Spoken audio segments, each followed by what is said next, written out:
Once upon a time, in a bright and busy village, lived a couple named Fatima and Laolu. They had a little home, not big and fancy, but full of love. Fatima was very pretty, with a kind smile that lit up the room, and Laolu was strong and handsome. They were very happy because they had four beautiful daughters. Each one was like a sparkly gem, bright and beautiful. But Fatima and Laolu were very poor. Every day, Laolu worked very hard. He went to other people's farms and did a lot of work just to make sure they had enough food to eat. It wasn't always a lot, but they were thankful for whatever they had. Fatima, too, helped a lot.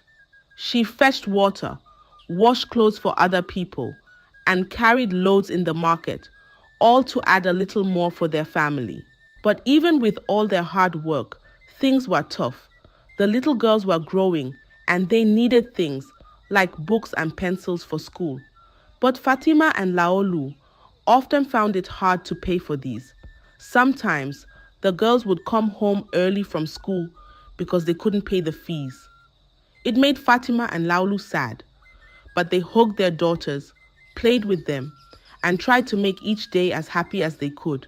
Their home was always filled with laughter and the sound of little feet running around. Even though they didn't have much, Fatima and Laolu loved each other and their daughters so much. They believed that somehow things would get better. They just didn't know how yet. So, every night under the twinkling stars, Fatima and Laolu would sit outside their small house, hold hands, and dream of a better tomorrow for their sweet girls. They knew it wasn't easy, but they had hope, and that was something very special to have. One sunny morning, Laolu felt very heavy in his heart. He knew he needed to find a way to make things better for his family. So, he decided to visit his friend in the next village, hoping for some help. He walked a long way under the big blue sky, thinking about his little girls and Fatima. When Laolu reached his friend's house, he was welcomed with a warm smile. Laolu told his friend about the tough times they were having. He asked, "Can you help me with some money?" His friend listened carefully and then said, "Laolu, I won't just give you fish. I'll show you how to catch them so you won't be hungry again." Laolu didn't understand at first, but he nodded, hoping for some good news. His friend took him to see an old man called the herbalist who lived deep in the forest. The herbalist's house was odd, covered in strange marks and surrounded by weird plants. Laolu felt a shiver as he stepped inside. The air was thick with the smell of herbs and something else Laolu couldn't quite name. The herbalist listened to Laolu's story, his eyes twinkling in a strange way. Then he said, "I can help you become very rich, but it comes with a price." Laolu was eager to know more. "What do I need to do?" he asked. The herbalist looked at him seriously and said, "You must use your children in the ritual. They won't die, but they will suffer." Laolu was shocked and horrified. He couldn't believe what he was hearing. "I can't do that," he said. "I want the money to make my children's lives better, not to harm them.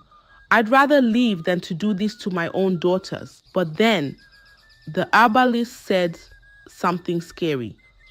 "Now that your eyes have seen and your ears have heard, if you walk away, you won't make it home." Scared and desperate, Laolu felt trapped.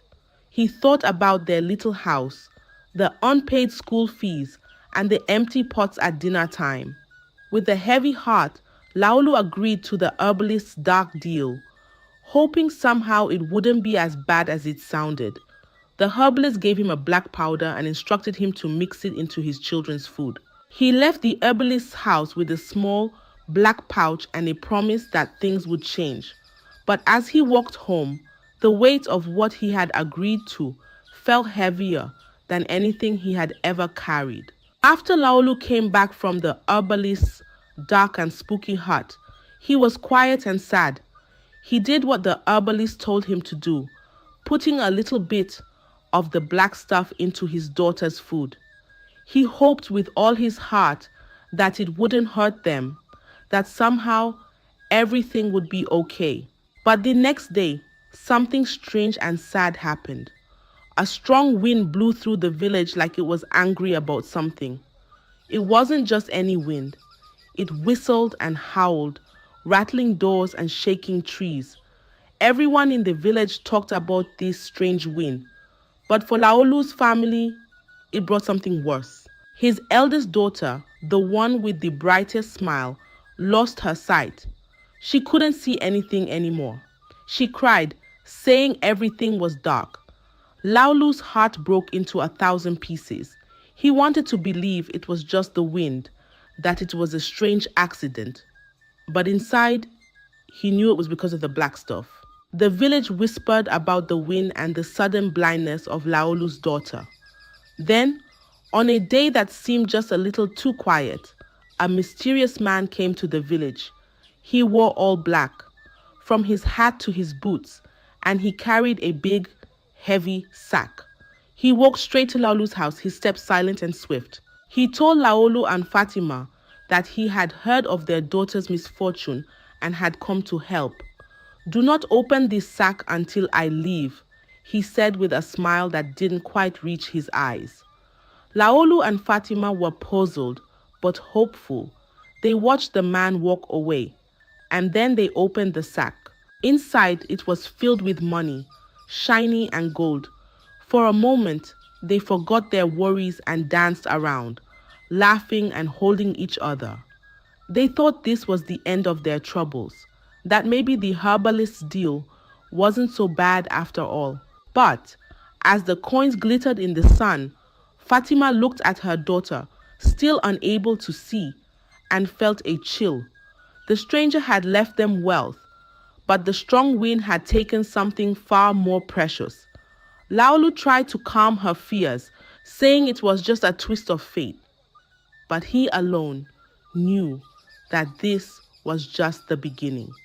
He had made them pay a price for the coins, a price that was too high, and his wife, Fatima, knew nothing about it. With the sack of money, Laolu and Fatima's lives changed completely. They bought big farms and the largest store in the market. Their home was no longer small and shabby.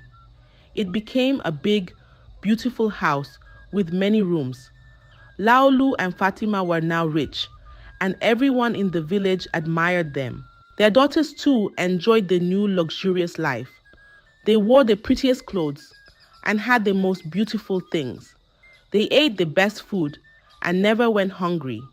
People in the village started calling them princesses because of their new wealth and fancy lifestyle. But even with all the money and new things, there was still sadness in their home. Laolu's eldest daughter was still blind.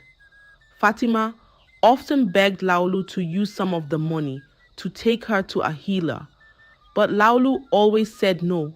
"That's her destiny," Laolu would say with a heavy heart. "We can't change it. We can't."